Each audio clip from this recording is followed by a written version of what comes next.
네, 이슈앤 피플의 하이라이트 2부를 여는 첫 코너 아웅 다웅. 현웅. 왜 그러십니까? 혼자 다 하시는. 평소에 하이라이트도 많이 안 말씀해 주셨는데. 그것 때문에 헷갈렸어요. 다시 할게요. 자, 2부를 여는 코너 아웅 다웅. 현웅. 네, 이현웅 아나운서 아웅다웅 뉴스를 위해서 나와 계십니다. 자, 네, 안녕하세요. 이현웅입니다. 네, 웃으면 안 되니까. 네. 자, 물기 빼고. 네. 자, 첫 번째 소식입니다. 공수처로부터 윤석열 대통령 사건을 넘겨받은 검찰이 구속기간 연장을 신청할 전망이라고요? 네, 그렇습니다. 오늘 중으로 윤 대통령에 대한 구속기간 연장을 신청할 것으로 보이는데요.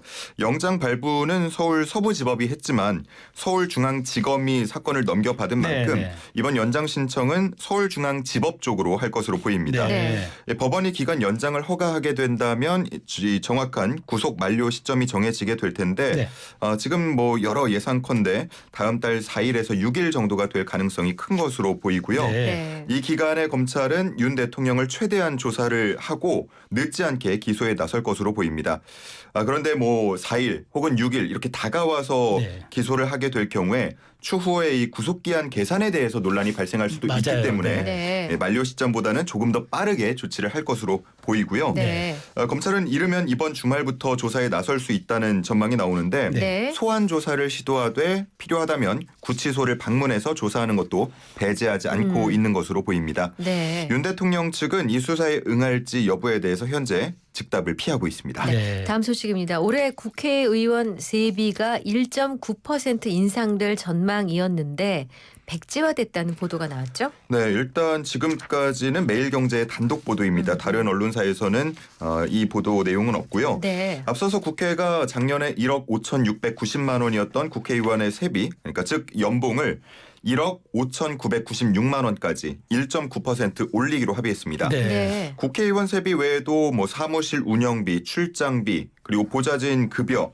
이런 돈까지 다 따지면 국회의원 한 명당 뭐 보통 1년에 32억 원의 예산이 그 정도 투입된다. 같죠. 네. 네, 이런 얘기들 나오고요. 네. 이걸 또 300명으로 따지자면 4년 동안 한 1조 원이 쓰인다. 뭐 이런 얘기가 나오는데 이 인상안이 국회를 통과하자 극심한 전쟁을 벌이는 중에서도 의원 연봉을 올리는 데에는 일치단결하냐면서 비판이 거세게 일기도 했습니다. 네. 네. 자, 그런데 매일경제는 국회 사무처가 이 인상안을 백지화하고 동결 집행하기로 했다는 내용을 보도했습니다. 네.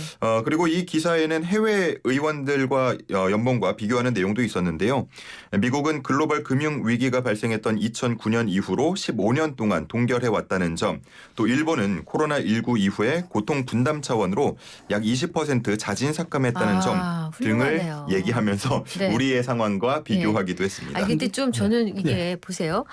1억 5,690만 원에서 네. 1억 5,996만 원이라고 얘기했잖아요. 네. 왜 1억 6천으로 올리지? 왜 또 5,996만 원이? 제가 1,000원 단위는 절삭하긴 했는데 예, 어쨌든 5,996만. 근데 사실 네. 이제 우리가 좀 고액으로 받는 건 맞아요. 물론 이제 그것이 이제 의정활동 질로 보답하면 되는데 문제는 유럽 같은 국가들은 사실 의원 보좌관도 한두 명밖에 안 되고 사무실도 대단히 단출하고 맞아요. 그다음에 그 사실 최소한의 활동비만 주거든요. 근데 이게 옳으냐 그러냐는 좀 다른 온의 문제고 우리가 이렇게 많은 세비를 받은 만큼 충분하게 자기 역량과 정파를 따지지 않는 의정활동 했으면 국민들이 뭐라 하겠습니까? 네. 예, 9명이죠 지금 보좌진이 총. 그렇죠. 9명입니다. 예. 인턴까지도 쓸 수 있으니까 네, 좀 정말, 더 있다고 예. 봐야 되겠죠. 어제 또 경제 성장률 발표가 있었는데 네. 저희 작년에 워낙 안 좋았잖아요. 그러니까요. 상황이. 그러다 보니까 그런 부분도 반영이 된 게 아니냐 하는 분석들 나오고 근데 있습니다. 일본이 고통 분담으로 20% 삭감했다. 야 정말. 박수를 우리가 보내고 싶어요. 일본을 많이 좀 따라가잖아요. 이제 문화나 이제 추세. 우리도 그럼 20%또 삭감하는 건가? 사실 이 기사 내용에 네. 이제 명절 휴가비에 대한 내용도 있었는데요. 네. 전해드리면 또 우리 국민분들께서 아하. 청취자분들께서 마음이 상하실까 봐. 좀 다치실까 상대적으로 좀 네. 쓰일까봐. 아 그거 반납하신 분 계시죠? 한 분. 그래요? 제가 그 내용은 제 모릅니다. 기억으로 김미호 의원이 반납한 걸로 듣고 있는. 올해요? 네. 네. 자, 경제 소식 한번 보겠습니다. 네. 많은 관심을 보였던 일본 은행의 기준금리 결정이 나왔다고요? 예, 그렇습니다. 어제부터 오늘까지 이틀 동안 일본 은행이 금융정책 결정 회의를 진행했는데요. 기준금리인 이 단기 정책금리 결정을 앞두고 큰 관심이 모였습니다. 네. 네. 그리고 조금 전이었는데요. 현재 0.25% 수준에서 0.5% 수준으로 인상하기로 결정했습니다. 네네. 뭐 일본 은행은 꽤 긴 기간 동안 마이너스 금리를 유지했고 또 다른 주요국이 금리 인상을 할 때에도 속도를 조절하는 모습을 보였는데 네. 작년 3월에 17년 만에 금리를 올리면서 마이너스 금리 정책을 종료했고요. 네. 작년 7월에는 제로 금리에서 0.25% 수준까지 올렸는데 네. 이번에 또 추가 인상이 발표가 된 겁니다. 네. 이렇게 일본의 금리가 인상이 될 때면 늘 나오는 얘기가 이 엔캐리 트레이드 청산에 대한 우려입니다. 네. 이게 뭔지 잠깐 설명을 네네네. 드리면 네. 일단 엔캐리 트레이드는 워낙 이제 엔화 빌리는데 값이 싸니까 네. 금리가 낮으니까 일본에서 돈을 엔화를 빌려서 조금 더 높은 곳이나 뭐 다른 금융상품 쪽으로 투자를 하는 겁니다. 네네. 그럼 최소한 뭐 3, 4% 이상의 네. 마진을 남길 수 있다. 그렇죠. 이러한 계산인데 네. 일본의 금리가 오르게 되면 이 자금이 다시 일본으로 복귀할 수 있지 않습니까? 그렇죠. 네. 그렇죠. 그러면서 이런 게 거세게 움직이게 되면 글로벌 시장이 출렁일 수 있다라는 그러면 주식시장 부분인데 글로벌 주식시장이 출렁이게 되죠. 그 모습을 저희가 네. 작년에 봤습니다. 네. 8월 5일이었는데요. 네. 당일에 코스피가 8% 넘게 하락하면서 아하. 블랙 먼데이라고 불린 적도 있었습니다. 아, 예. 그랬다 보니 오늘 일본 은행의 결정에 따라서 큰 관심이 모였고 네. 하지만 금리 인상이 유력하게 전망이 됐던 만큼 현재까지는 금융시장에 큰 영향은 없어 보입니다. 네. 다만 작년에도 7월 말에 금리 인상이 발표되고 8월 네. 5일 블랙 먼데이까지 시차가 며칠 있긴 했거든요. 네. 그러니까 아직은 안심을 완전히 할 수는 없겠습니다. 그렇군요. 그렇군요. 네, 네. 자, 이제 내일부터 설 연휴가 시작되는데 때 아닌 설빔주의보가 내려졌어요. 네, 그렇습니다. 서울시가 최근에 어린이 한복 7종, 또 어린이 장신구, 한복 장신구 5종, 또 완구 1종 등에 대해서 유해 화학물질 검출 여부, 또 내구성을 검사한 결과를 발표했는데요. 네. 어린이용 한복 5개 제품의 pH 수치와 폼알데하이드가 국내 기준치를 초과한 것으로 나타났습니다.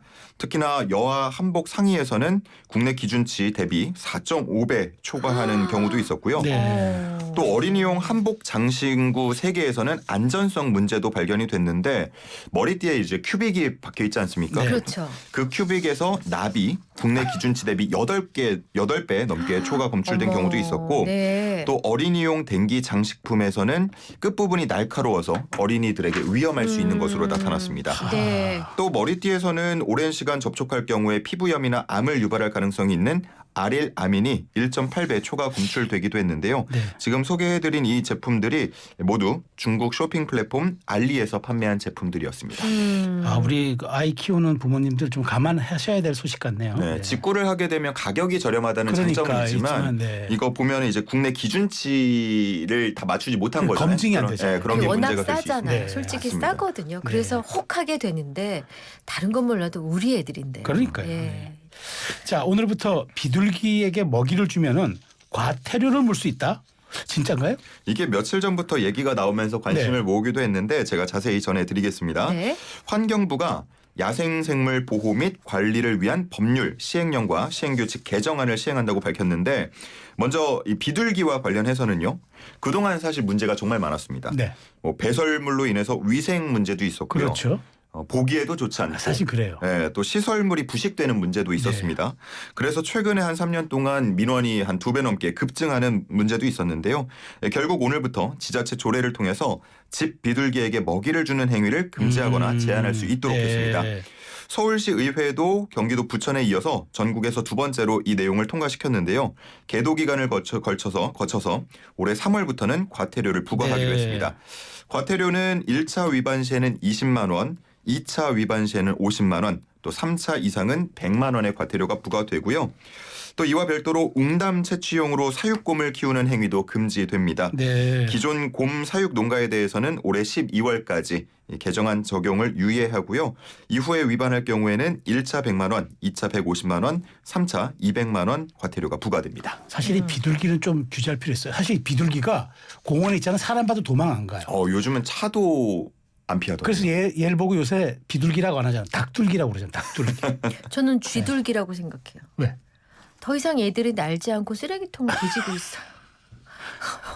그래서 정말 미안한데 네. 이 개체수가 조절이 그러니까, 안 되다 보니까 그리고 너무 많은 곳에서 먹이를 얻을 수 있다 보니까 그것도 인스턴트 그러니까. 종류. 그렇습니다. 우리가 예전에 뭐 평화의 네. 상징이라고 생각하고 좀 좋은 새라고 생각했던 그렇죠. 거 양비둘기인데 예. 지금 문제가 되는 건 이제 집비둘기라서 그러네요. 약간 좀 다르긴 합니다. 옛날에 노래도 있었잖아요. 비둘기처럼 다정한 사람들이라면 이런 노래도 있었죠. 네. 자. 진짜 하이라이트 코너가 준비돼 있죠. 네, 아웅다운 퀴즈가 남아 있습니다. 네, 오늘 그렇습니다. 퀴즈는요. 자, 올해 국회의원의 이것이 동결됐다는 소식 전해드렸습니다. 민생 경제가 흔들리고 있는 상황 또 국민의 반감을 감안한 것으로 보이는데요. 1년 동안 받는 임금의 총합 이것은 무엇일까요? 임금의 총합. 예. 1년 동안 받는 임금의 총합. 네. 몇 글자인가요? 두 글자고요. 네. 뭐 앞서서 이제 국회의원에 대해서는 세비라고 말씀을 네, 드렸는데 네. 직장인 기준으로 생각을 해주시면 되겠습니다. 알겠습니다. 자, 영양과다. 네, 알지 못한 힌트 요정이 막 닭둘기 아니야. 날 나눌 수 있어. 힌트를 주고 싶어서 지금 막 안달이 나 있어서. 그냥 어서 주세요, 저희가 힌트. 아주 중요한 통과을입니다. 네. 자, 이제 이거는 우리가 흔히 이제 이걸 받을 때 또 세전세후라는 얘기를 해요. 그러니까 네. 이거 세금을 떼기 전이냐 뗀 후냐도 이게 큰 차이가 있어서 네. 아주 핵심 쟁점이죠. 네. 근데 이걸 많이 받잖아요. 받는 네. 사람은 봉자 받다 생각을 하는 거예요. 봉자 받다. 아. 근데 적게 받는 사람은 내가 봉이냐? 이런 생각을 또 하게 되죠. 그래서 저는 이제 올해 우리 청취자 여러분께 드리고 싶은 말씀은 이제 새해 설맞이 하시잖아요. 네네. 올해 연꽃 많이 보시면서 네. 봉황 꿈 좀 꾸시기 바랍니다.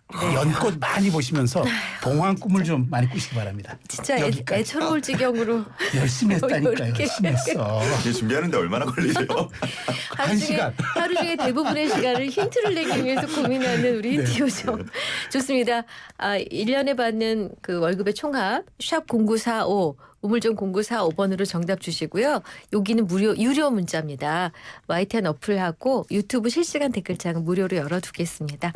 자, 오늘도 수고해 주신 이현웅 아나운서 보내드리고요. 수고하셨습니다. 고맙습니다.